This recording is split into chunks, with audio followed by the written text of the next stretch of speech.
Okay, we're going to go ahead and get started. Everybody can hear me. It's not too loud. It's okay? Yeah, we're good? Okay. Welcome to the first session of the day. This is, oh, did I press something wrong here? I'll do my introductions while Leigh helps do the technical stuff. But my name is Stephen Fredericks. I am the Deputy Director of Development for the San Francisco Parks Alliance. I've been in this role with the Parks Alliance for a little over 3 years. I raise money for the organization's general fund, so just the things that we need to keep the lights on and keep operating as a staff. I also raise money for our capital projects, so things like the India Basin campaign, Crane Cove. I helped finish out Let's Play SF. Thank you, Leigh. So I have a little bit of a mix of both, just the normal fundraising grind, as I'll call it, and also some of that more project-based fundraising. Before I started with the Parks Alliance, I actually worked for a fiscally sponsored project of Earth Island Institute, which is over in Berkeley. So I have a background in much smaller grassroots fundraising efforts. And so, I'm thinking that maybe some of you all in here, might sort of vibe from some of that experience as well. But yeah, I'm excited to talk to you a little bit today about fundraising. But before I do that, I'm going to introduce my colleague, Leigh. So Leigh, do you want to come up real quick? Maybe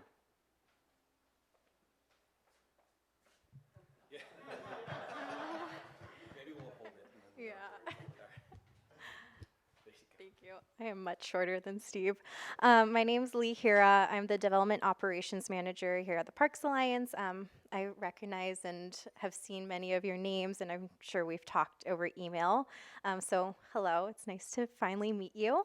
I, as many of you know, work with Classy and a lot of our other systems. So if you've had any questions about Classy, I'm probably the one that you've gone to. And that's what I will be talking to you all today about. Very excited to be here and pass this back. Thanks. Okay, so real quick, we have a little bit of a smaller group, so I actually do want to learn very briefly a little bit about where you're coming from. So I'm going to ask a question in just a moment, but I just want to sort of set the stage for what we're going to talk about in here today. So Leigh and I chose to really focus on some basics of fundraising and really some tactical things that we think that you can do at the end of the session to help ramp up your fundraising, particularly for the year-end appeal. Some of you may have been to a session that we put on at the end of last year where we talked a little bit about some of the reasons why you should be moving towards your year-end appeal and why now is the time to start thinking about how to build that. So we are going to talk a little bit about that. One of the things that I think is really important is that what we're focusing on in here today is really about raising money from individuals. It's not necessarily about grant writing. It's not necessarily about finding corporate sponsorship. Some of that is maybe embedded in here, but the reality is that 80% of philanthropy comes from individual donors, not from Google, not from the Gates Foundation. It's actually 80% of the generosity in this country towards nonprofits and smaller groups is actually from individuals. And so we need to keep that into perspective. The other beautiful thing about raising money from individuals is that, as we sort of learned a little bit from CJ and Masika, grants are great and they take a lot of time, and there's also a lot of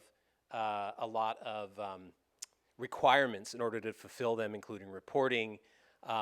They're harder to get. Gifts from individuals, if you build a really solid individual giving program, can be consistent. There can be something that you plan for. And so that's why we really want to encourage you all today to think about what you can do in order to ramp up your fundraising. So real quick, if we could just quickly go around the room, I'd love to just hear who you are and the project that you are sort of representing today, and then where you're at with your current sort of fundraising at this time. So if it's okay, we start over here. I'd just love to hear a little bit about. My name is Jason, and I'm interested in becoming a community partner. I'm not yet. Okay. I haven't applied yet. Great. And I have a space in front of my house that becomes a wedge as you. It's in Corona Heights neighborhood, and it becomes kind of large as you go towards the Saturn Steps. So that's why I'm interested in greening and making an interesting space. Excellent, thank you. Let's just pass around. Hi, my name is Chuck Perugia. I run a group called Help McLaren Park that started in 2006, and we've done a lot of different fundraising, but most of them were like pancake breakfast fundraisers, which make limited amount of money, a couple $1,000s. It's not enough for a 317-acre park. Yeah. So just like we just applied for the CCG, and there's a community buy-in, and it's going to be, even though it's a small grant, we're going to have to raise $3,500. Yeah. So a pancake breakfast ain't going to cut it, right? So we're going to have to do something more, and the year-end appeal is big for us.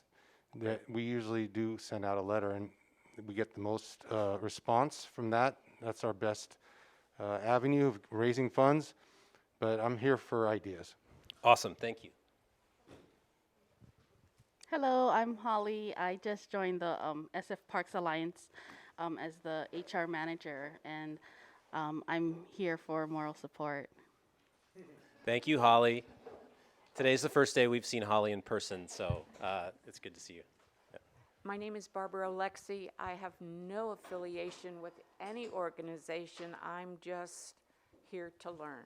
I hope that makes sense. I'm just a neighbor down the block, and We're glad you're here, Barbara, thank you. love the Parks Alliance. Hi, I guess you can hear me, right? So I'm Suze. The reason I'm here is because of Friends of Caprio Playground, but we're kind of morphing out because we had our big renovation and we did a tile project, which I helped coordinate. But one of the reasons I'm here today is because I'm working with Osawa School of the Arts and the Academy for the McAteer Farm. I'm on the board for Friends of Osawa School of the Arts, and so I'm kind of interested in how we can support those efforts. We're working together with Quesa, which is now Foodwise, on that project, so Great, that's what I'm here for. welcome, thank you. Hi, good morning. My name's Herman Yee. I work in operations for Urban Sprouts, where we've been around since 2004. And we're centered around Excelsior, Visitation Valley, Mission Bay. And we have a lot of, the bulk of our support for our organizations through a lot of grants. So I'm trying to bulk up on individual giving, Awesome. and that's why I'm here. Great. Good morning. I'm Kathy Keller. I'm a member of the executive group of the Glen Park Greenway, and it's been in existence for about 6 years or so. And we have definitely written for grants, but individual fundraising is a once-a-year event, so I appreciate your emphasis on start now, don't wait. And we have they're called the Friends of the Glen Park Greenway, so it's a regular list of people who's contributed in the past, but definitely need to learn how to engage more people. Great. And I'm hoping as a follow-on to money is time.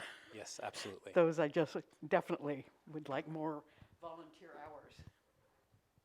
Hi, I'm Matthew Blaine. I'm with SF Urban Riders. We advocate for off-road cycling throughout the city. We also steward the trails and habitat at Laguna Honda Hospital, just up the hill that way. And I guess people are talking about where the funding comes from. A lot of our funding comes from grants for big projects, and we have individual donors and some other things. So learning to build on that. Welcome. Hi, I'm Robert Bakewell. I represent Friends of Oak Woodlands Golden Gate Park. It's a group that started about 30 years ago, and we became a fiscally sponsored group about 15 years ago, and we just finished a CCG grant. We do stewardship of this natural area in Golden Gate Park that features native coast live oaks, and after doing CCG and doing native habitat restoration, I realized we need money to do much more in that area. Thank you. Pass this over here. Hi, my name is Jorge Romero, and I represent Ogden Avenue Gardens. We just received a very generous grant through the CCG last week or 2 weeks ago, and so now we have to obviously put in our part and raise some funds and get some volunteers going and so on. The project is in Bernal Heights in my neighborhood, and we're basically closing down the 400 block of Ogden Avenue between Folsom and Gates. So it's about 50 feet wide, 140 feet long. It's an unaccepted street, so it's not very well taken care of, and there's a daycare center next door. So what's left of the pavement will be taken out. We'll close down the street, turn it into a park and a play area for the daycare center. Excellent, thank you. Just pass it right over here.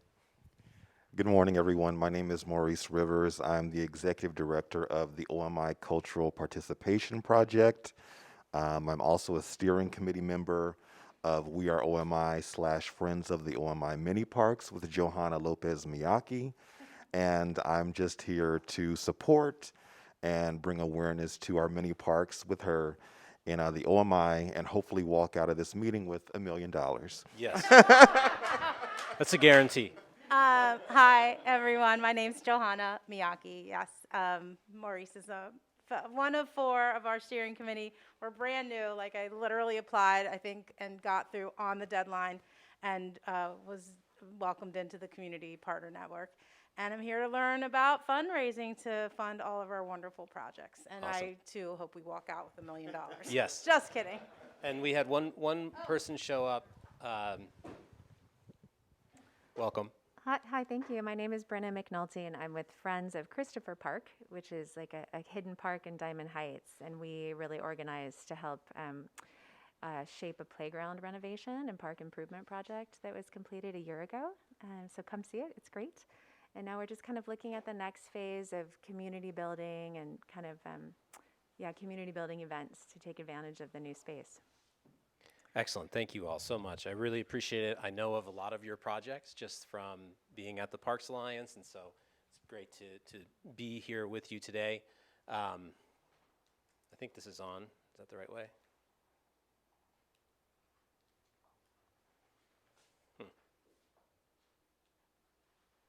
that going down? Do you want to do it on there? Yeah. Okay. Sorry. Technical difficulties. So 3 things we're going to talk about today. Shift. Okay. Thank you, Leigh.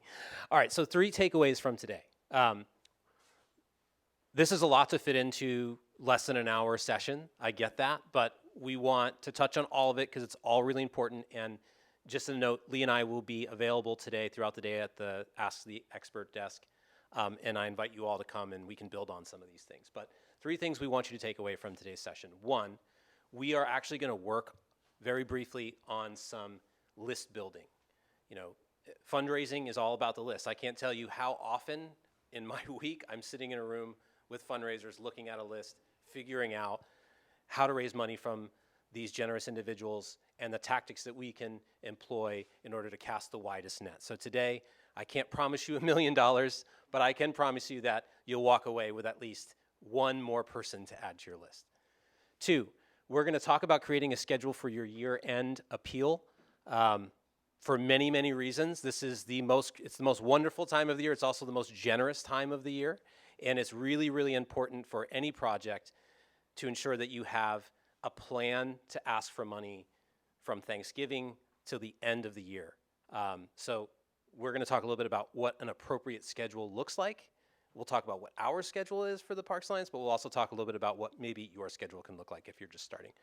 And then finally, as part of our strategy for year-end giving, we have Leigh to talk a little bit about our Classy pages and what we have done. Classy is the platform we use for online giving. So, you know, most donors aren't going to know the name Classy, but they're just going to know that that's where they go to give the money online through your organization. And we think the product is really amazing.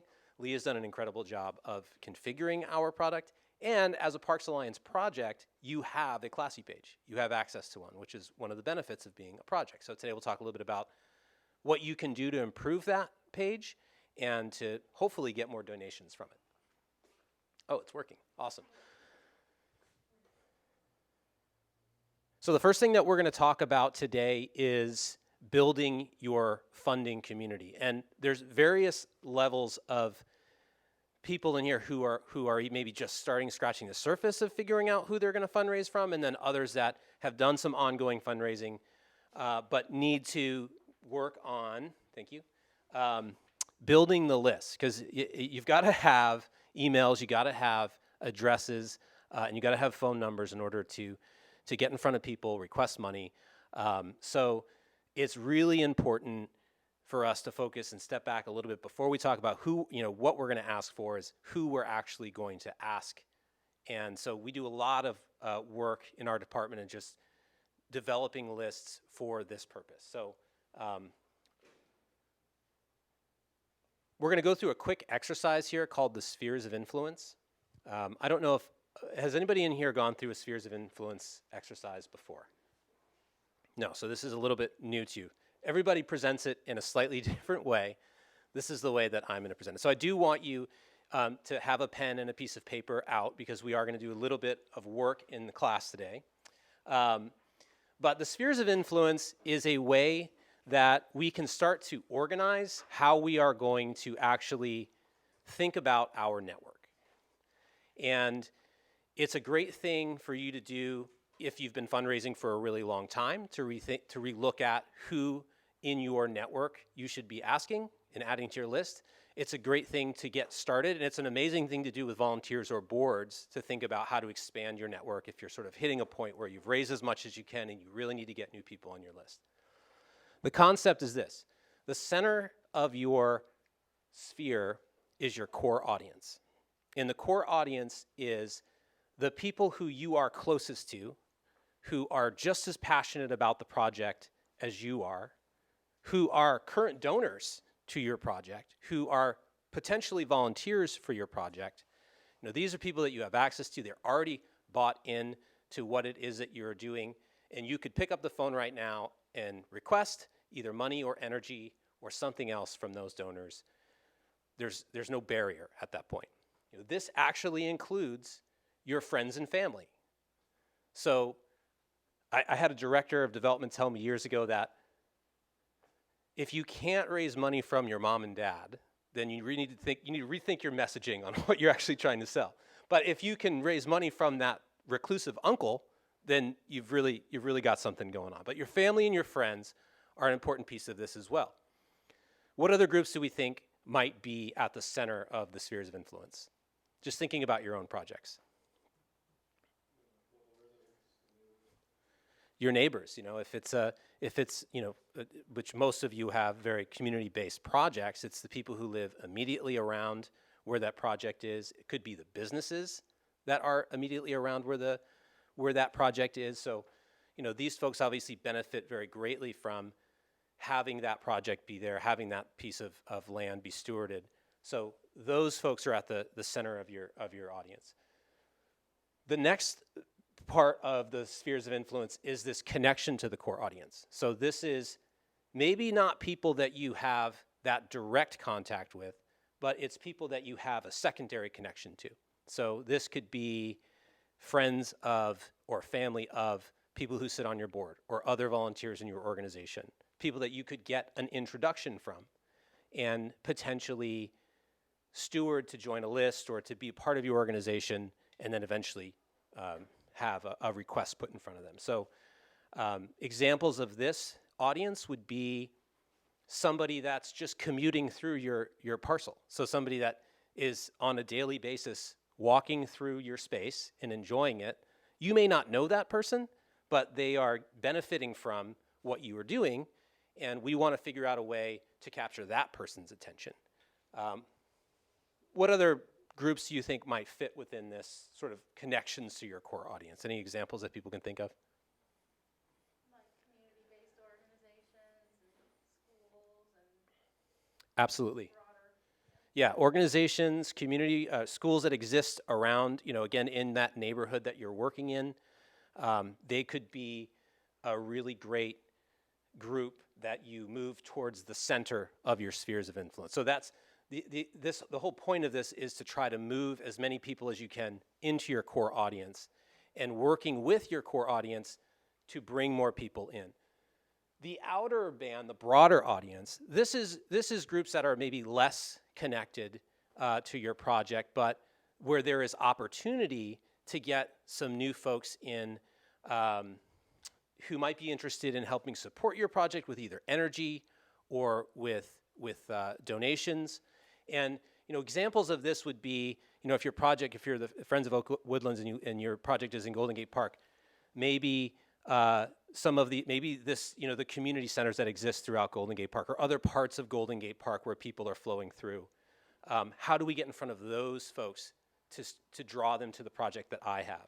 Or this could be, a large event that you put on or attend where people are coming that may not know much about your organization, but it's an opportunity to capture their information and to get them into your pipeline to be stewarded and then eventually brought to the center of your circle. So any other examples of sort of the broader audience that you can think of for your projects that might fall on the outside of this circle?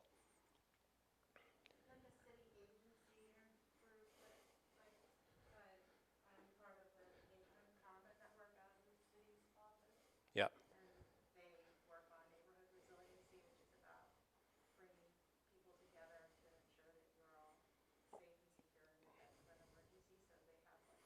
Absolutely. Absolutely. So getting in front of that group or accessing that group with your information, bringing them into your fold could lead to people who can give energy or who could give eventually donations to your organization as well. So, that's the really big level for us. For the Parks Alliance, we have a really strong core of donors that we've built over 50 years. Go ahead.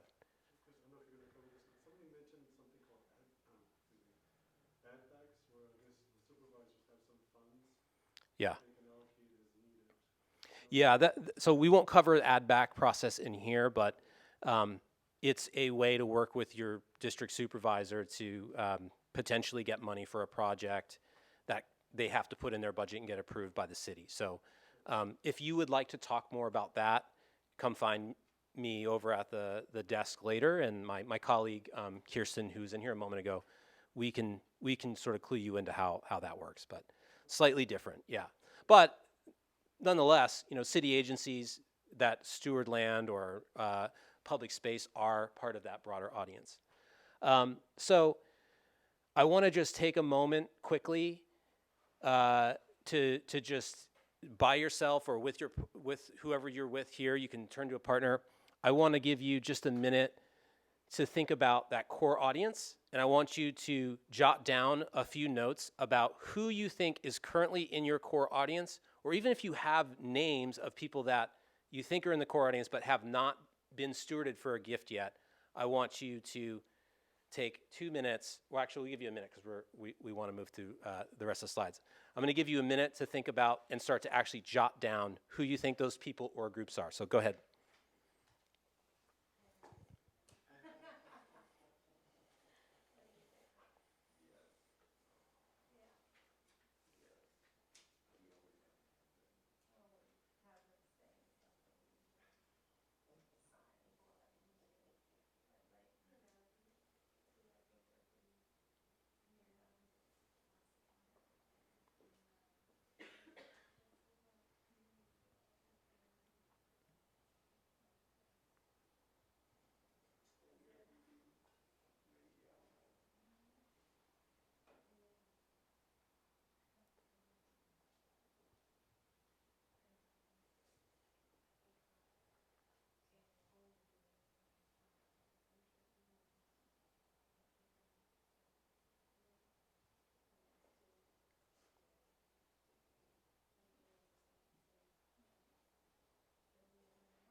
Okay, we've got just about 5 seconds, and then we'll move on to the next.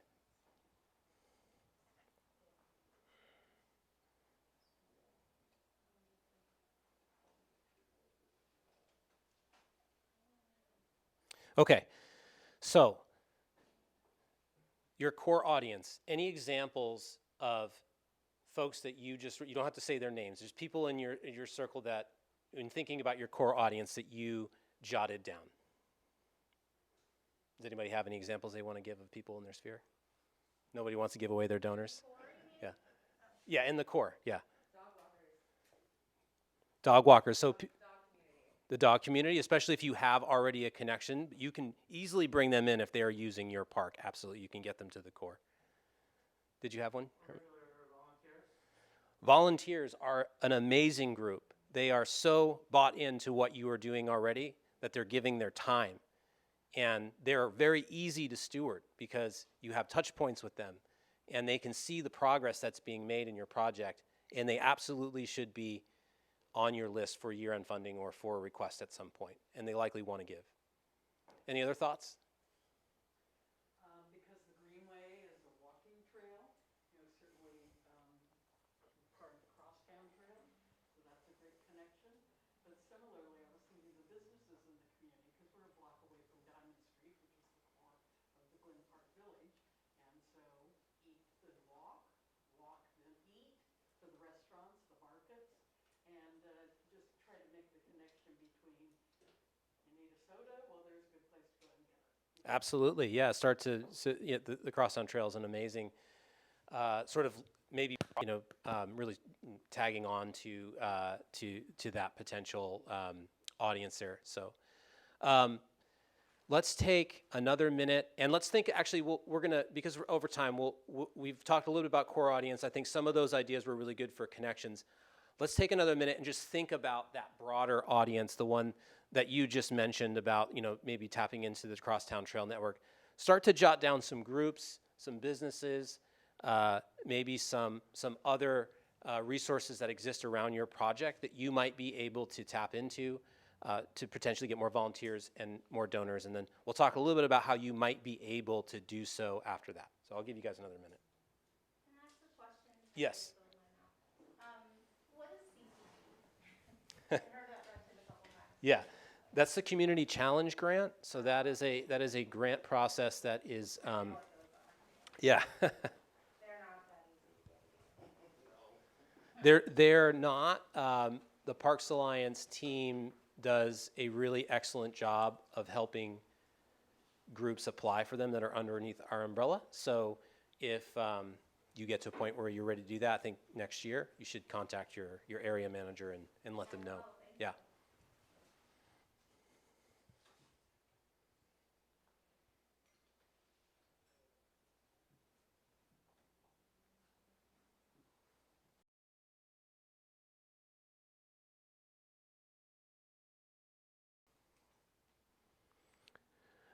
Okay.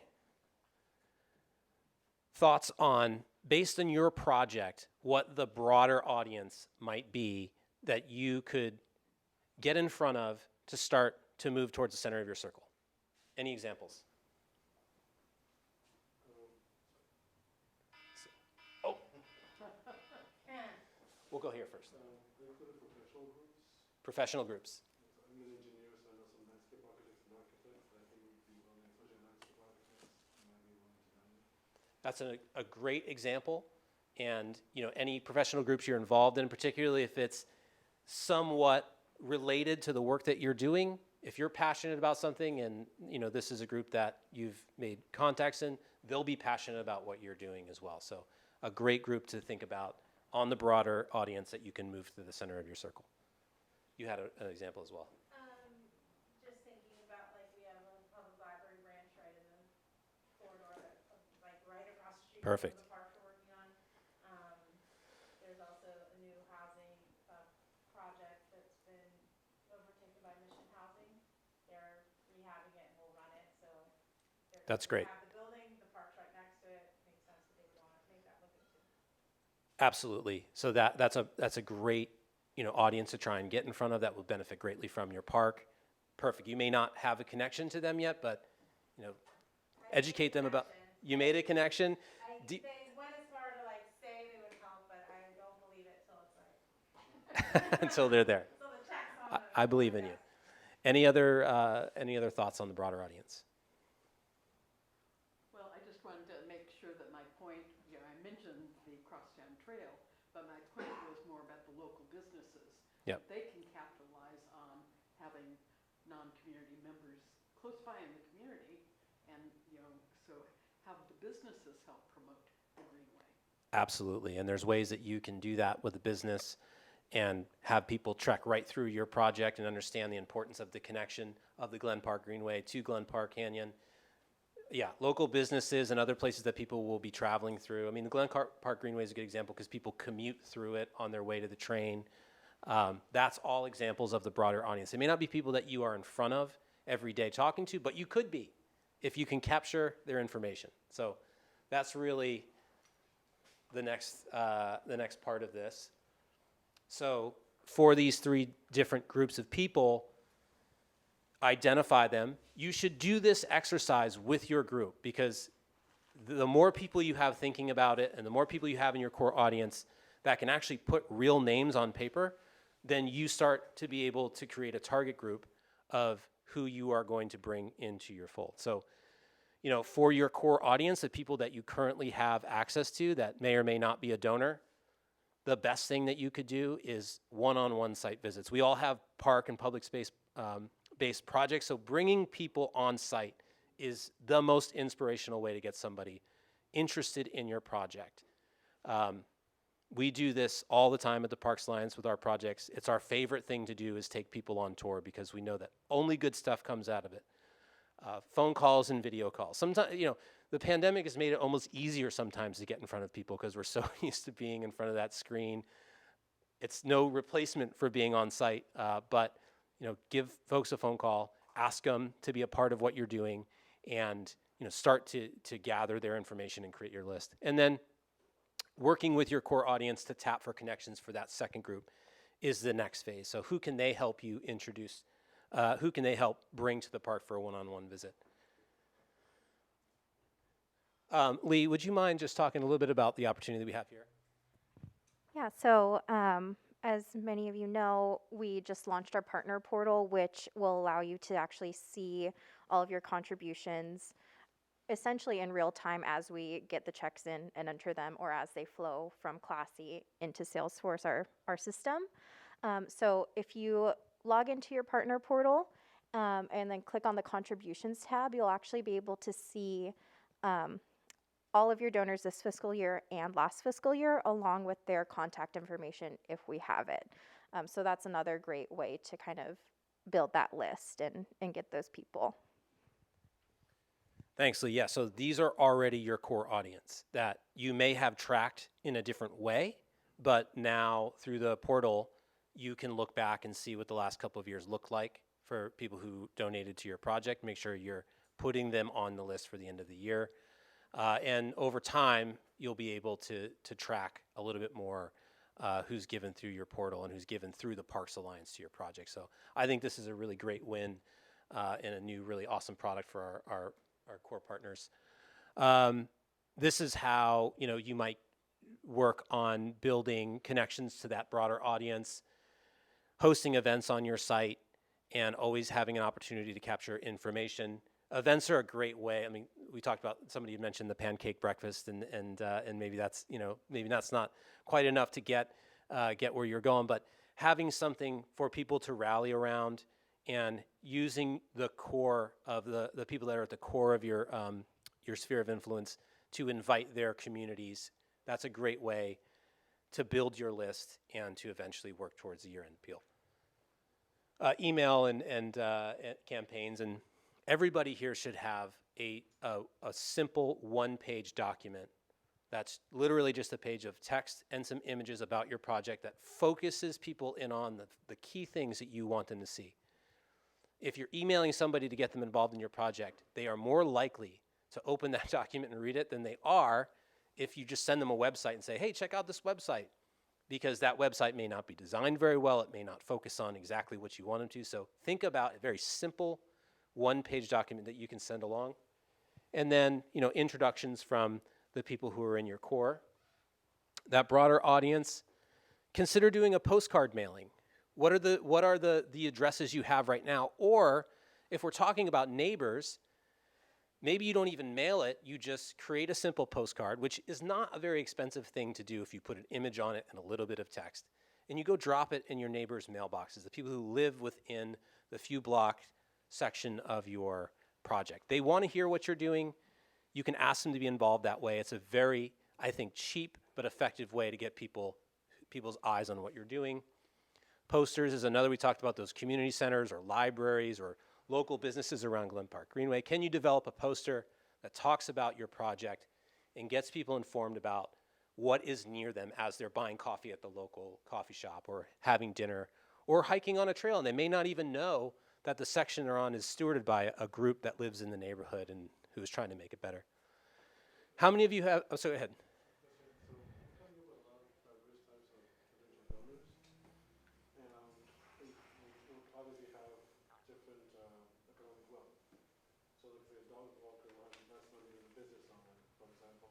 Maybe not in San Francisco.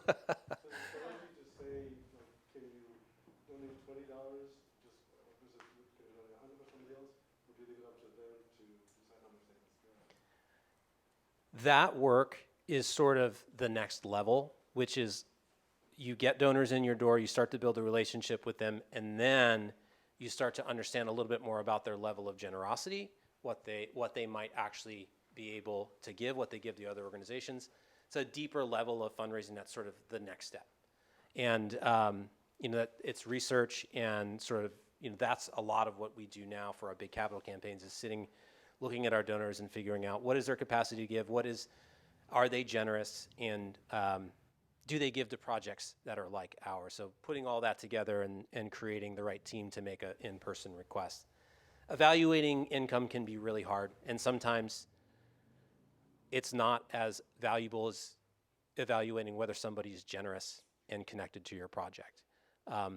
So that's a little bit next level after building a list and really getting to know your donors, but it's an important step. This is really much more of moving towards getting those initial first gifts in the door and getting those folks information. Yep. Yeah. Totally open question. The value of swag. Yeah. Yeah. It's a pretty nice bag, right? Yeah, absolutely. And the pen. Yeah, and As far as my colleague Holly is pretty swagged out today as well with Parks Alliance gear. It's great. Having people connect back. I mean, just a pin, something that helps them identify with the project, and also to help market the program and what you're doing when they're out with friends who may not know. It's a good conversation starter, but I think it's very valuable. It can also be expensive to produce in the beginning. I'm going to move through because I want to make sure that we get to all the presentation. How many people here have newsletters for their? Great. when you Great. say newsletter, online or print? It could be either one, I think, and it could be at any cadence. But a newsletter is an amazing first way to get people to sign up and get information about what you're doing. It doesn't have to be a weekly thing. It could be a quarterly thing, and it could be all through email. But after you've captured people's information for these lists, the first thing you want to do is not immediately ask them for money. So between now and the end of year, when you do mail an appeal or you do an end of year appeal, you want to make sure that there's other touch points with people that make them feel like they're a little bit more, or actually are bringing them more into what your project is doing. They're more likely to give a gift when requested at the end of the year. So just the flow of information is really important. How many people are using QR codes? Great, great. Maybe 2.5 years ago, I think some people knew how to use this, but now we use QR codes every day. And this QR code in particular goes to the Parks Alliance donation page, our Classy page. So people can click on it very easily and give a donation on mobile, and we use them at our big events. For your project, figure out a way to get a QR code on your site with information that people can you can send them directly to a donation page, but you could also just send them to a page that lets them sign up for your newsletter or gives them a contact form. If you want to learn more, put your information here and you gather their contact information. These have become really great tools, and the Parks Alliance has done a lot to really to use QR codes throughout all of our projects. Yeah. You do something like a poster, make sure it also has something you can type in, not just a QR code. I've seen so many things recently, press Yeah, it's a good call. Have a actual URL for people to go to is absolutely. The other thing, which is not technologically advanced, is just a simple sign-up sheet, right?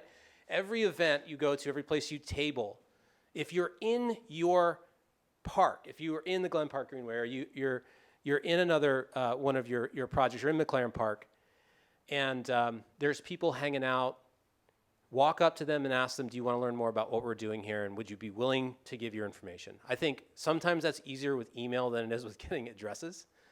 So we often just ask for email.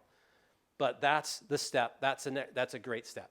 Yeah, so I'll make a comment. If you have one-on-one interactions, I found what I've started doing when I have the time for it is I say, can I email you right now? And I just sit on my phone and email them immediately, because otherwise...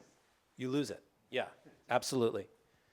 You should have something with your logo on it. You should have it with you anytime you're at your project. And you should ask people if they want to sign up. And you know what? Fundraising is a lot about getting no's. We get a lot of no's before we get those yeses. So don't be discouraged if people say, no, I'm not interested. But have a place to capture information so you can contact them at a later time. Okay, I'm going to move through this quickly because I want to make sure that Leigh gets to her part. But we've been talking a little bit about the year-end appeal. So this is critical. This is why year-end appeals are so important. First of all, the bullets on the right. 28% of annual donations occur from Giving Tuesday through December 31st.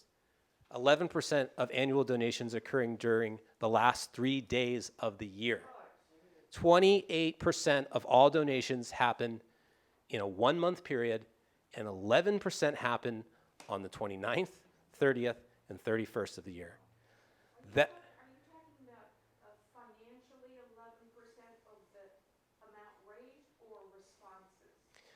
The money amount raised for nonprofits happens during that time period. That is why you get 1 million emails and you get a lot of mail during that time, because it's critical. You know, this is when people are giving. Sometimes it's tax implications, but it is the season of giving. People are feeling generous, and we want to capture that attention. So why year-end appeals? It's great communication with your donors. It's consistent and predictable. Everyone else is asking. You should be asking too. And it works. Mailed letters still work. They still generate revenue, even though it feels like we should be at a point where we're all email-based. But the mail still works. I'm going to move through quickly because I want to get to Leigh. Cast a wide net. Every single person on your list should be asked at the end of year. They don't all get asked in the same way. Some will get a letter. Some will get a phone call. Some will just get an email. Some might just see a social media campaign. But cast that wide net and make sure that everybody gets an opportunity to see what you're doing and what you're asking for. The slides and everything will be available to everybody as well. So different types of year-end appeals. The mailed appeal, we've been talking about. Email, which you can send a lot more of because they're cheap and people are used to it. Social media campaigns, which I think feed really nicely into what you're doing. You should be taking advantage of Giving Tuesday. I'll talk a little bit more about why in a second. Video appeals, if you have the bandwidth to create something, can be really compelling. And membership drives. Sometimes that's a good time of year to get new members for your project. Tips for mailed appeals. You should segment your list a little bit. Make sure that everybody's getting asked, but maybe it's not going to be in the same way. Major donors are people who are really important. You should have wet signatures on there. They should have a note from you. Anything you can do to personalize those. At the Parks Alliance, we skew the stamp slightly so that it's clear that somebody put it on themselves. Little touches like that really make a big difference. Should come from a leader in your organization, and it should direct people how to give. There can be a remit form, but there can also be, give online or a QR code that says here you can go give here. This is why you should participate in Giving Tuesday. These are 2020 numbers. 22% of donors were new to the organizations. That's a huge number. That's why so many groups are putting emphasis on Giving Tuesday. 37% of participants gave time and goods, 28% of participants give money, and 35% gave both. It's a great way to not only get money, but to get energy for what you're doing as well. 82% of Giving Tuesday participants are age 18 to 34. I guarantee you, if you look at the demographics of who's giving your organization right now, it's not going to be age 18 to 34. It's going to be much higher than that because that's who gives to parks. Giving Tuesday is a great way to get a different generation of people involved in what you are doing, and you should be taking advantage of it. Here's our schedule for the Parks Alliance. We do a letter that arrives right before Thanksgiving, a Giving Tuesday email. Then we pepper in some emails. We have a second letter that arrives in the middle of December. And then you can see the 29th, 30th, and 31st. We send an email every single day. And we get a huge amount of responses from those. Here's an example of what you might do if you've never done a campaign before and you're worried about asking too much. Send one letter. Make sure you take advantage of Giving Tuesday. Make sure you send an email in the last 3 days of the year. Very important. Yes?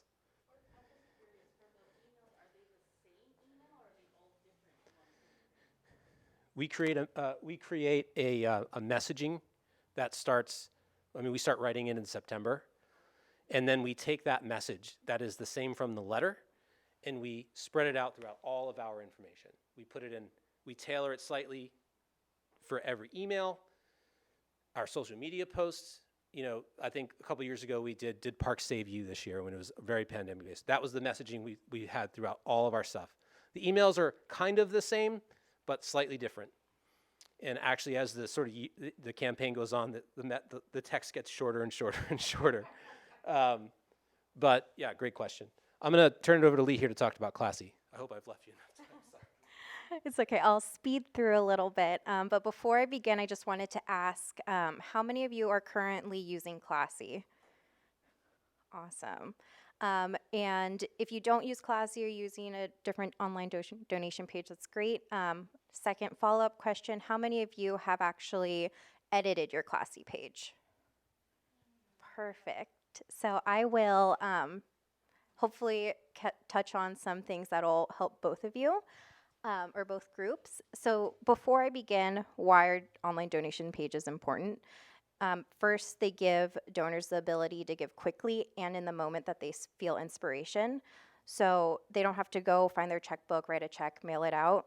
They can give immediately online. So that's why you want to link it in all of your emails, any QR codes at your site, like Steve said, really online on your Facebook page, wherever it is, just link that donation page everywhere.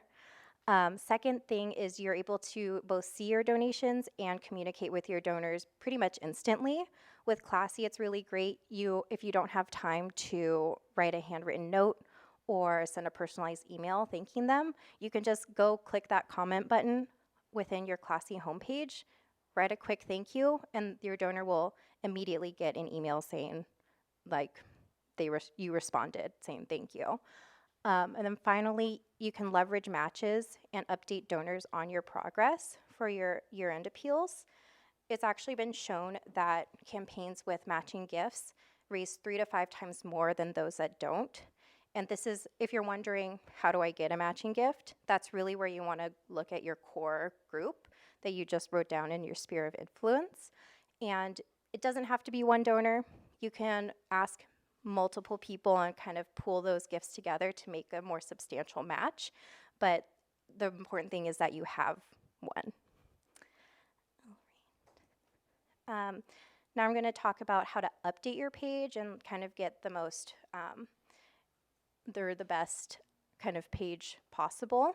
So these first I wanted just to mention that a stat is 60% of your donors will spend less than 1 minute on your page. You may be thinking, like, why am I going to put an effort to update my page if nobody's going to look at it very much?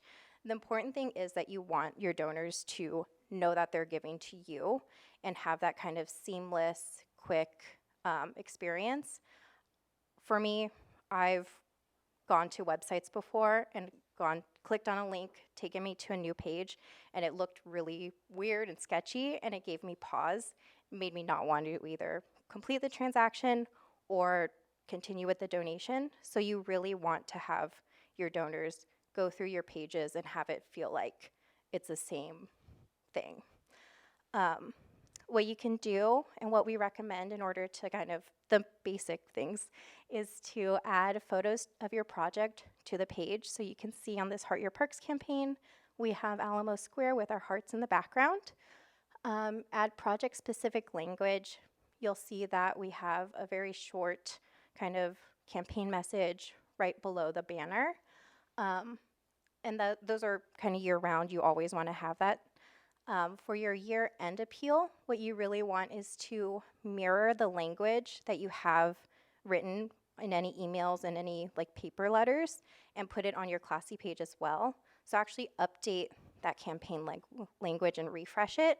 So again, your donors feel like they're kind of continuing on in like the journey.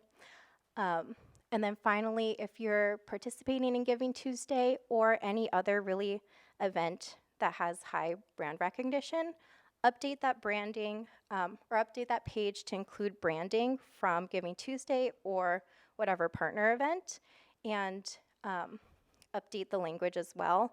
Again, that is just to kind of build credibility and have brand recognition there. For anyone who kind of wants to go beyond just those basics, I do have a list of things that you can add. The first is, and I'll have examples a little bit later, but the first is to add your logo to the top. So you don't need to have our logo at the top of your donation page. You can add your own. And similarly, you can update your colors so it kind of fits in with your own branding if you have it. We actually suggest that you look at your average gift size and then update the suggested amounts to reflect that. And it's recommended that you take your average gift size and have it as the second lowest amount offered.